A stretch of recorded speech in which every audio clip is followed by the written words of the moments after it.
کہا جس نے بھی قرآن سے نسبت چھوڑی، جس نے بھی قرآن کو پڑھا، جس کی نسبت پاک پیغمبر کے ساتھ ہوئی، رب ذوالجلال نے ان کی تقدیر بدل ڈالی ہے۔ رب ذوالجلال نے ان کو تحت الثری سے اٹھا کر اور یہ سریا پر بٹھا دیا ہے۔ آپ کہیں گے دعویٰ بڑا کیا، دلیل پیش کیجئے گا۔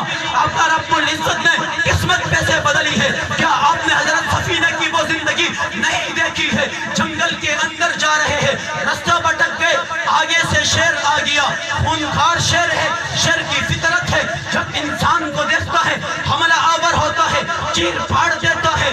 یہ نبی کا غلام تھا، نسبت قرآن کے ساتھ تھی، نسبت نبی کے ساتھ تھی۔ جنگل کا شیر آگے سے آتا ہے، جنگل کے شیر کو دھکا دیتا ہے اور اس کو کہتا ہے اے جنگل کے درندے، اے جنگل کے شیر، کیا تجھے پتہ نہیں ہے میں کون ہوں؟ سب سے پہلے اپنا تعارف کراتا ہے، اپنا مقام بتاتا ہے، اپنا مرتبہ بتاتا ہے، کہتا ہے جنگل کے شیر، جنگل کے درندے، کیا تجھے علم نہیں ہے؟ کیا تجھے پتہ نہیں ہے میرے نسبت محمد مصطفیٰ کے ساتھ